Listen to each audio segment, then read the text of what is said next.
Humbled by the nomination, being a candidate here, I ask you to indulge me while I'll explain my position to be here.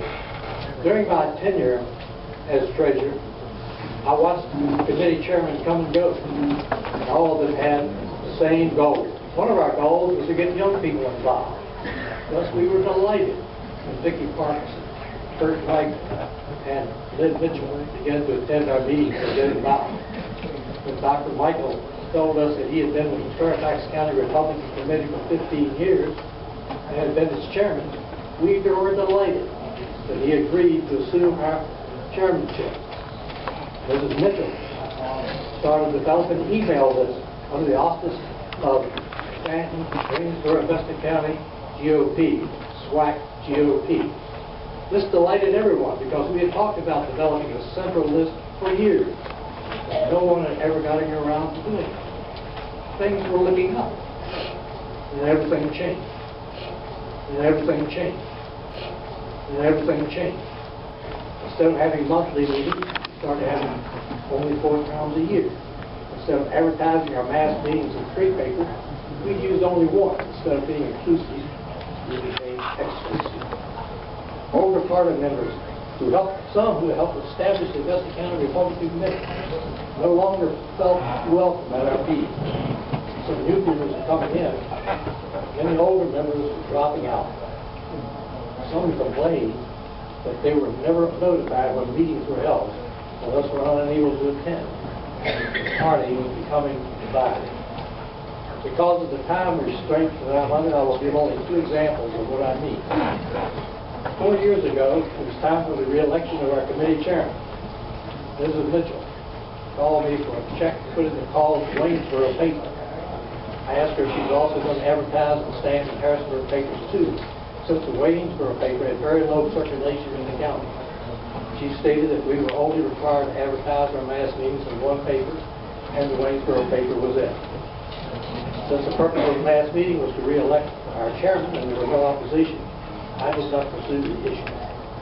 The night of the mass meeting, I was collecting the $5 donations and having people sign in. After the meeting was over, Ms. Mitchell took the list of names and addresses.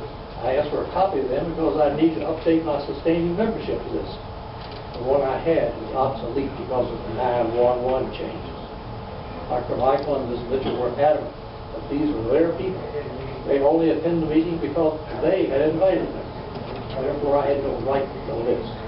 I think the then I thought we were on the same team. This was an Augusta County Republican Party mass meeting, wasn't it? Sometimes later, Jean Shrewsbury asked Ms. Mitchell if she would give her a copy of the mailing and email list to help her campaign for re-election. Ms. Mitchell advised her that this was her private list and would not give her even a copy, so it was to be collected at Republican mass meetings. And they called it for a SWAT GOP enters that side. So much for working together for the good of the party. To do anything possible to help get Republicans elected or re-elected. What happened to collegiality and working together as a team for the good of the party? These are only 2 examples of the division within the party.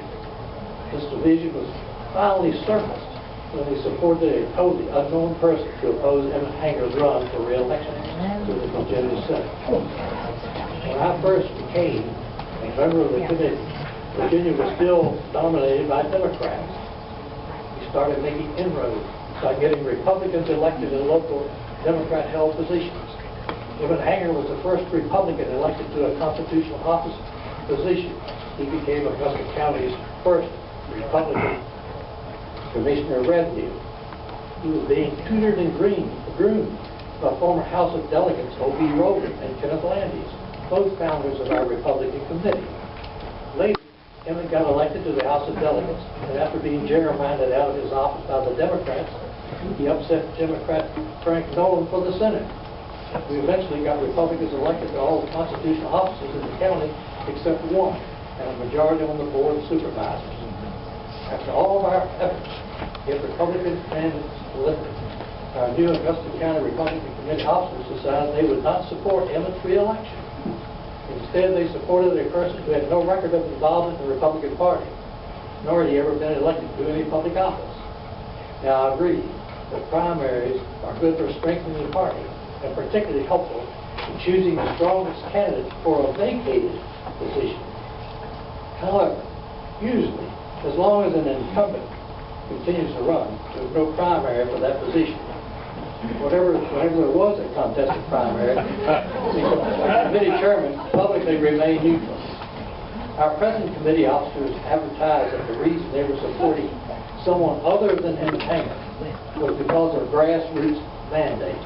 The fact that Emmett Hanger won the primary shows how far out of touch they were with the grassroots of the party. Not only that, what was a subtle division within our committee has now become very public. My problem is not so much with the primary, but how Emmett's opposition conducted themselves. They not only made disparaging remarks about him in a most personal, unsophisticated, and sophomoric way, but they also made disparaging remarks about our constitutional officers, who also were fellow Republicans, people who had worked so hard to get him elected, as well as working together to get each other elected. Our committee officers publicly made these disparaging remarks about our own constitutional officers simply because they were supporting Emmett. How can someone say disparaging remarks about their fellow Republicans in any election and then expect them to act as if nothing happened? How serious will the community take it when it's time to support our Republican incumbents, whether it's their turn to be re-elected? Are they going to campaign against them also simply because they supported our Senator Emmett Hanger? After the primary, they said they would support him. Full evidence of that. Most committee chairmen, realizing that they no longer represent the grassroots of their organization, would have had the integrity to have resigned immediately after the election. The fact that this didn't happen proved that he had lost touch with his constituency. Instead, he remained in office and solidified the split that he created in the party. This election tonight is really not about Emmett Hanger. It is about the division that has been growing in our party for several years, and finally surfaced when our present officers decided to support someone who had no record of being elected to any office. Emmett Hanger is a statesman, not a politician. It would have been a little too easy for him to jump on the no tax bandwagon, but he emphasized publicly he could not, in good conscience, do that because he had been on 4 different finance committees and knew firsthand our Commonwealth's financial needs. Stated that what was needed was tax reform and that he would support that. Again, I wish to emphasize that this is not about Emmett Hanger. This election is about uniting the party faithful and becoming an inclusive party instead of an exclusive party. I refer to the primary only to show how critical this division has become. Therefore, I am submitting my candidacy for chairman of the Augusta County Republican Committee as an effort to restore unity within the party.